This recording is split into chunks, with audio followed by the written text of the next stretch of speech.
सगर वंश को उद्धार करने उत्तरदायक हेले भगीरथ। दीर्घ दिन तपस्या कला परे स्वर्गपुर गंगा नदी को मर्त्यपुर को आने बुझी हो तो गंगा नदी को आने माता गंगा को जो निवेदन कले आवाहन कले माता गंगा गंगा प्रकाश कले हे भगीरथ मु जदि जीवी मर्त्यपुर को मोर गति एते क्षिप्र हम संभाळिबा लोक किए अछि। तेणु भगीरथ ब्रह्मा को पाख को गले विष्णु को पाख को गले से माने मना कले तांकर भार आमे संभाळी पारिबु नाही। संभाळिबा लोक किए ना देवदेव महादेव। देवदेव महादेव को पुणी तपस्या करने आरंभ कले हे महादेव तमे गंगा माता को तुम जटारे धारण कर। शिव आशुतोष मन जानी फल देले जटारे तांको आश्रय देले। जटारे तो रही गले आउ भूपृष्ठ रे आउ गंगा प्रवाहित हबनी ना। तेणु जटारे तांकर क्षिप्र गतिटा निम्न हो गले। सेई जटारू जो गंगा निर्गत हैला से एक सागर रे परिणत हैला। से सागर रो ना गंगा सागर।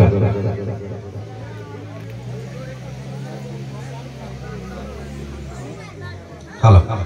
आज्ञा आमर तो प्रमाण अनेक अच्छी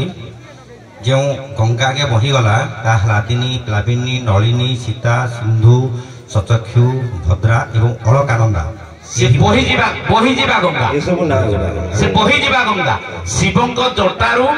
भूपृष्ठ जेते बेले पतित हैला से सागर रे परिणत होई गंगा नदी हिसाब रे श्राव्य देला। शिवं जटारू प्रथमे भूमिष्ठ होइतेबा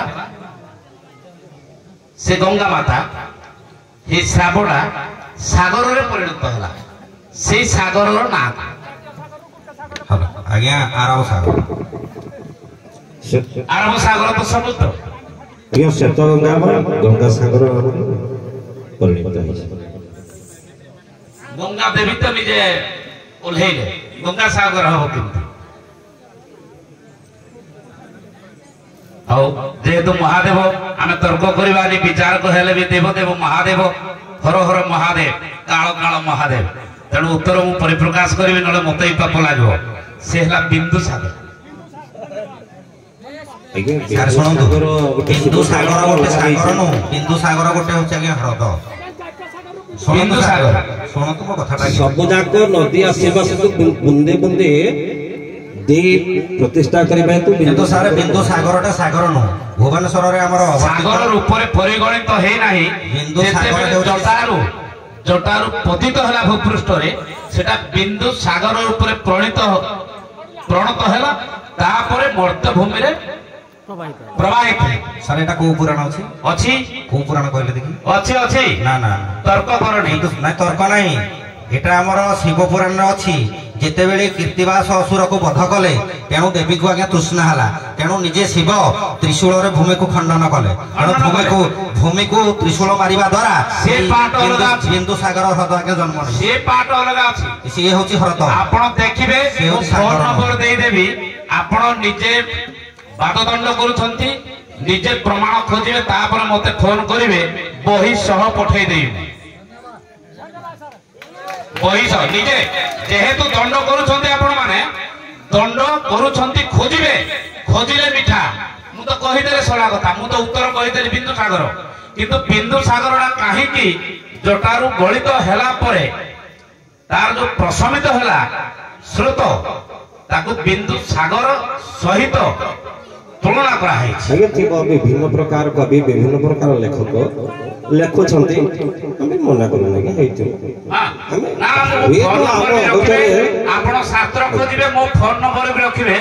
परवर्ती पर्याय न पाइले मते कहि दे बही सह मु व्हाट्सएप रे पढे देबे कारण हुई तो आपण जहाँ बही पढ़ी आम पढ़ी नथिले आम जहाँ पढ़ी आपण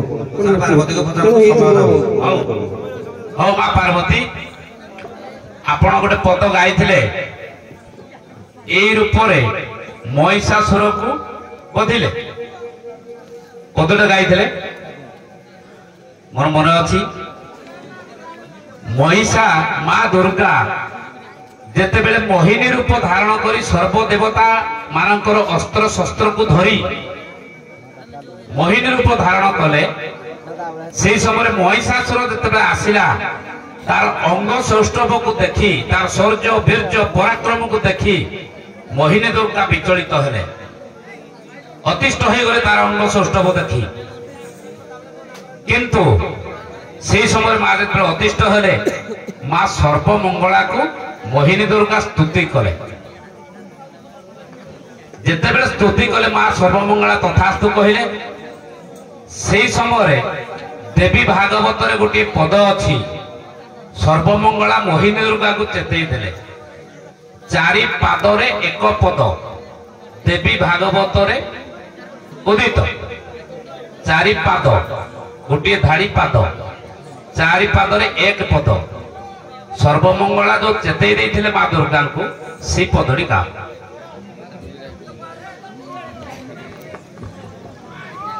आज्ञा हुए तो पदटा गाइबा संभव नुह कहीं जे माँ दुर्गा जो चारि पद पादरे पद कही से आगे मुख्य कथा थिला जे जेहेतु अनेक बड़ बीर्यधारी होउछि महिषासुर जदि से तार ब्रह्म को स्खलित कर दियंती तेबे निश्चय तार पराजय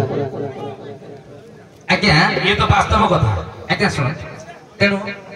ये तो थिला निश्चित भाव में महिषासुर जहाँकि निजे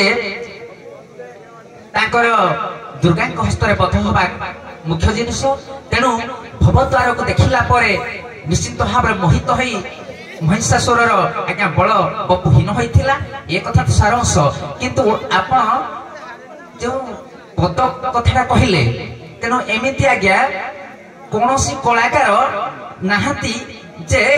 आपण पचारिबे केउठो एमिति पदटे पूरा हेइथिबो से पदटा गाइबा पई काहे कि ना मु आपण सहित जुक्ति करूनी तेणु आपण एमिति क्वेश्चन रखिबे ना काहे कि ना कौनसी कलाकार एमिति नाहाती जे मु वर्तमान आपण को कहि हेलो हेलो क्वेश्चन रखिबी नाही माने से प्रश्न तो उत्तर तमे दउछो ना ना उत्तर किंतु देवी भागवत रु से चारि पादरे एक पद से पदड़ा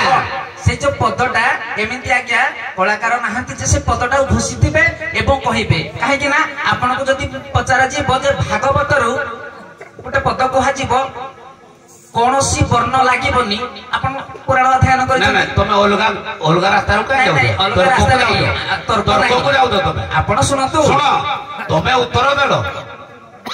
गद्य रे कहिलो मोर प्रश्न थिला कोन जे चारि पादरे एक पद से पदटा देवी भागवत रो से जो आपण जो पदटा कथा कहउसंती से जानिथिले कहबो आगे सो काई करछो ना ना ना से कथा नथि आपण खाली कहबे सुनतु आम कथा आपण फुणी ग्रहण करिवे ना कथा होछि कोन आपण कहले से पदटा गातु सर आपण आज ए सभार विचारपति महोदय निश्चित भावे आपणकर जहाँ आज्ञा करेंगे आम अवज्ञा करवा पाप किंतु आज्ञा अनुरोध से कथा रखी पारे नहीं सर कलाकार हिसाब से सब पद आम मन रखी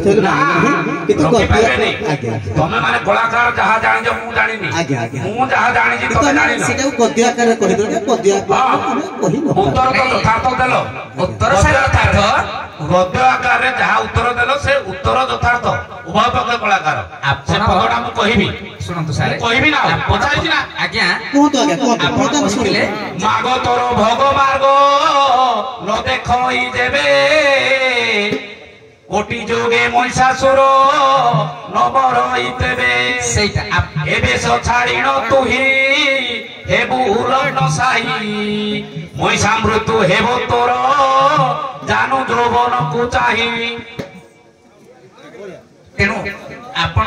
ए पदटा पूरा गाइबा पई कहिले तेणु सेइथि पई आपनको मोर तो सभाकरू प्रश्न थिला से पदटा कोन आज्ञा तेणु से पदटा को मु कहिले कोन जे एमिति कलाकार नाहति पदटा घुसी थी बोली काहे छंदे अछती सुनतु अछती